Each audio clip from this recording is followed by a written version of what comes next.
And let's now go to line number 10 and speak with the Tory member for Humber East, the Minister of Finance, President of Treasury Board, Tom Marshall. Minister Marshall, you're on the air. Good afternoon. Good afternoon to you, sir. How are you?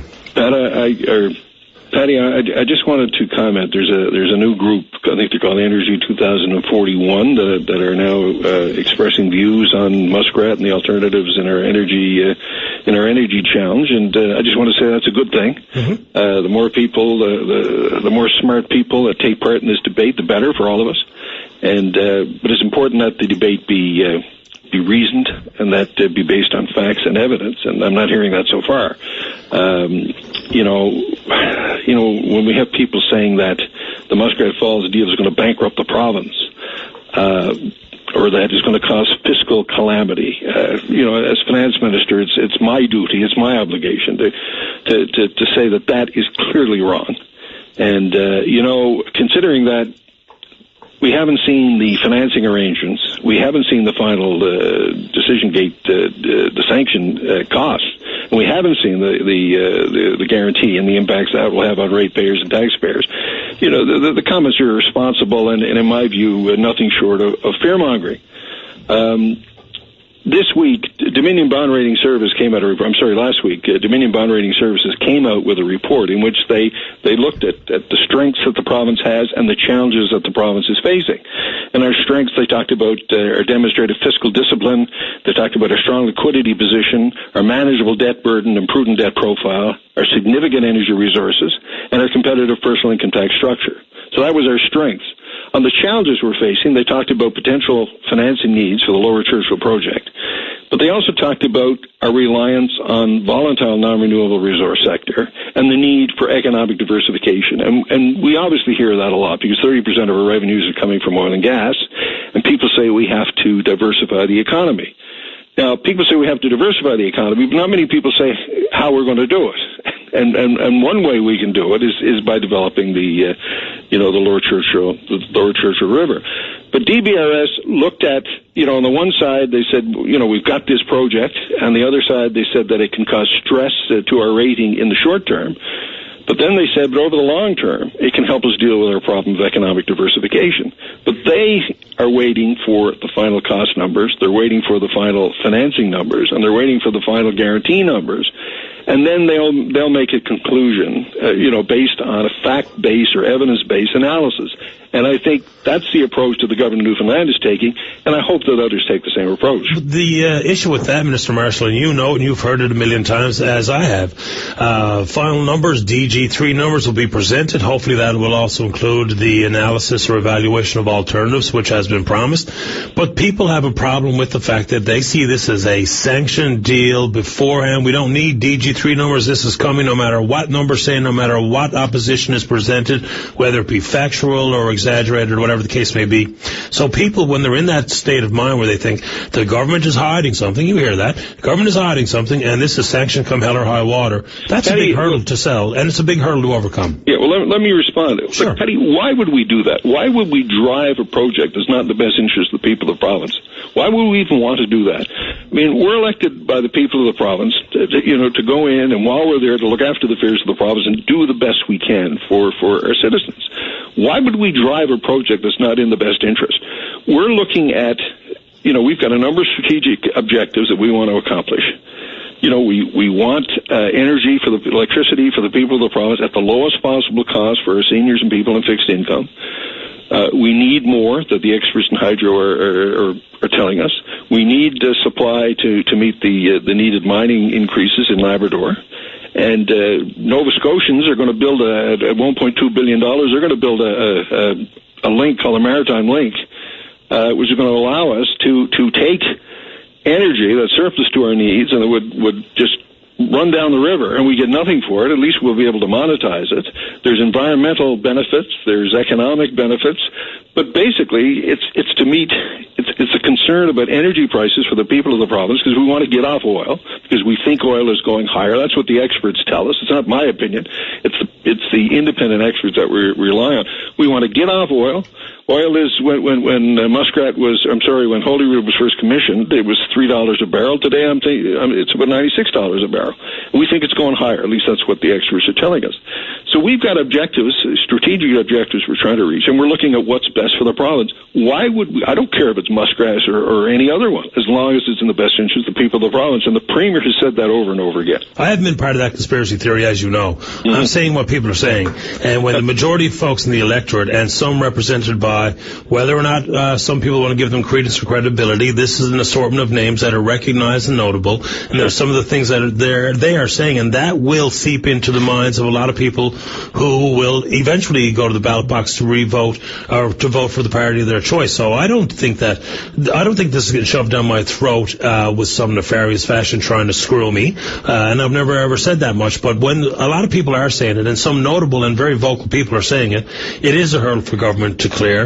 And that would be the burden on yourself and Minister Kennedy and Ed Martin and Gilbert Bennett and the Premier and on it goes. And that's been a real upstream battle the entire way, I would assume. But again, I would say to the people who think that way, why would we even think about doing something like that?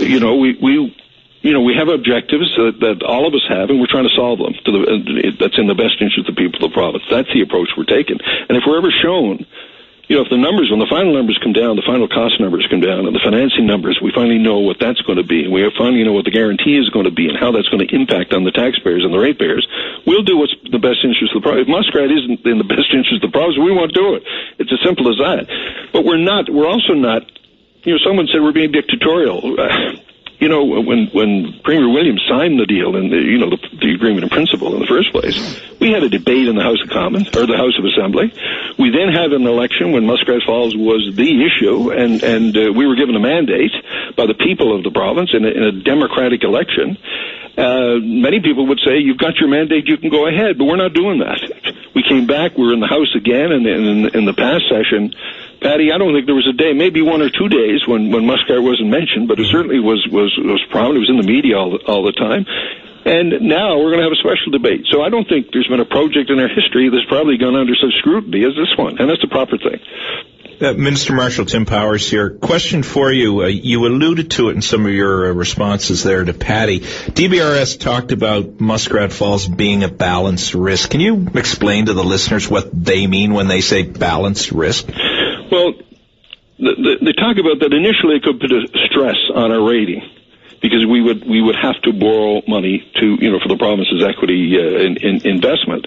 But over the medium term and the long term, they think it could be the answer to many of our prayers. Namely, as the oil and gas is gone and sucked out of the ground, we diversify to energy, which in the first place, until Labrador ramps up, any surplus energy we have at a Muskrat, we can send it down the maritime ramp, the maritime link, and sell it into Atlantic Canada, sell it into the northeast New England states, and get cash for it. Instead of just dumping it in the river, we get cash for it. But eventually, that surplus energy is going to be used in Labrador for their mining companies. And then the link will be available for us to develop the remaining hydro in the province, to develop wind, and to send that down the link and to sell that and export that, and that's extremely important. That's phase one. Muskrat Falls is for us. Phase two, hopefully, will be Gull Island, which would, if it comes to pass, enable us to sell the Gull Island power into Ontario. Often these issues get down to the pocketbook side of it. Patty and others have done a very good job at explaining the concern that the ratepayers will have. It'll come out of their pocket. It's going to cost them money. What are the long-term pocketbook issue benefits for Newfoundlanders and Labradorians, not just in terms of a steady supply of power, but what you just talked about a moment ago? How are Newfoundlanders themselves directly going to benefit? Well, the main way they'll benefit, of course, is in the rates, and the rates will be stable. Like right now, our rates are going up because of the rising cost of oil, and the experts tell us that even right now with the global economy being very tepid, very lukewarm, what Brent was trading today about 115, West Texas Intermediate was at 95. So the rates are going to go up, And if we need more, there's going to be more activity, more use of Holy Road, which means more oil is going to be burned. I think they're burning 18,000 barrels a day at peak capacity now, so that'll happen more often and drive the price up further. So we have to get off that, and Muskrat Falls will enable the rates to be stable. I think if we stay on oil, I think Minister Kennedy indicated the rates could go up 7 to 9% a year. If we can get on Muskrat Falls on electricity, hydroelectricity, once it's built and commissioned, the rates would go up less than 1% a year. So that's where the main benefits will be. The second part of that, of course, is that we, the people of Newfoundland and Labrador, will develop the rest of our energy, our wind in particular, our hydro, and then we can sell that into Atlantic Canada and into New England. The ratepayers are nervous, Minister Marshall, because a lot of the conversation has been, here's how much it's going to cost with Muskrat Falls, right. And very seldom have we heard the direct comparative to, here's how much it will cost with alternatives being utilized, and mostly because there has not been a complete evaluation, up-to-date or a current evaluation, with a real costing attached for the alternatives, whether they be natural gas or wind, whether LNG, White Rose, all the things that have been proposed. Sure. So are we going to get a real hardcore evaluation, complete, thorough, exhaustive evaluation with costs associated with those alternatives so that people can see for themselves what the proposal is, the forecast of rates if we do this, if we do that, if we do Muskrat Falls? Yeah, I think Minister Kennedy would be the one to talk to on that. It's my understanding that the Decision Gate 2 numbers identified the two cheapest options, which was the Muskrat Falls and the Island Isolated case. Mr. Kennedy has undertaken, well, obviously the final numbers will come out, the sanction numbers will come out, and that we'll look at it again, because, what happens if it changes? But in addition, Minister Kennedy has indicated that there would be reports on wind and on natural gas as well. Well, I think without that, it's going to be very tough selling. Of course, if it's sanctioned based on majority government fashion, and you've used those words before, the debate will happen and the government will make a decision. One of the burdens that the ratepayer will also suffer will come in the cost overruns.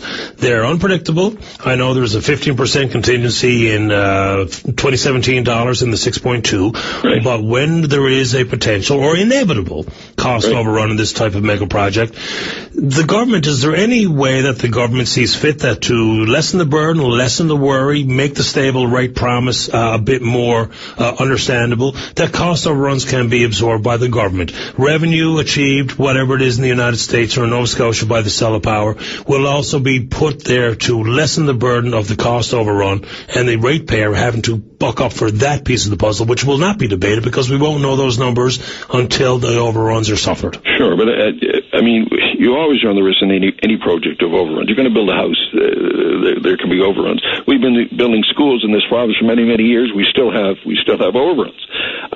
What Ed Martin and his crew are trying to do is to try to identify those, to try to anticipate those, and he's going through a process with his consultants to do that. And it will be built into the final numbers. Minister Marshall, it's always and always will be a controversial issue until these final numbers are out, and then we'll hope that we'll have some of the comparatives available for the alternatives so that people can really see for themselves. Sure. I'm sorry, you go ahead, sir. No, I was just saying, I think the prudent thing to do, we wait for the numbers, and then the debate will really heat up then, but we should get the final cost numbers, get the financing numbers, get the guarantee numbers, and then we'll know. At least, we'll know as best we can. And, of course, at some point, none of us can see the future. I always refer to a biblical expression, man plans and God laughs. So we don't know what the future is going to bring. But I've got confidence in Ed Martin and his crew at Nalcor. And I always remember there was a guy in Cornerburg named Wally Reed who passed away recently, and he was the head of the Canadian Electrical Engineers Association, I think. And he was involved in the Bay d'Espoir project, and he wrote a book, and he talked about how the same criticisms we're hearing today about Muskrat we heard about Bay d'Espoir, and that turned out all right. So there'll always be people knocking there'll always be people with a lack of vision that's required to make Newfoundland and Labrador prosper well into the future. There's always people who are nervous, but sometimes you gotta be bold and you gotta move forward. But you do it based on evidence, not on emotion. And that's where this conversation has gotten away from all sides. The exaggeration of hot bricks in the bottom of your sleeping bag and bankrupting the province. Somewhere in the middle of that is the truth. And when the numbers are finally released, we will all have the opportunity to discuss them, question them, debate them, and analyze them as a comparative, which we probably haven't had up until now. We always appreciate your time on the program, sir, and stay in touch. Thanks very much, Patty. Nice speaking with both of you. All the best. Bye. Bye-bye. Tom Marshall is a member for Humber East, and, of course, the Minister of Finance, President of the Treasury Board. We have had a great deal of fun and a lot of good conversation, a lot of questions, a lot of harsh back and forth regarding Muskrat Falls. But the fact remains, a lot of this now is speculation. The cost overrun is always going to be a remainder of speculation. We're not going to know until we suffer them. But the comparatives of the alternatives, the final budget proposed by Nalcor and the DG3 numbers, at that point, we can have a meaningful discussion and remove the exaggerations and the conjecture from both sides, which has really poisoned the conversation and made it a win and lose and made it all politics as opposed to the merits of the business plan.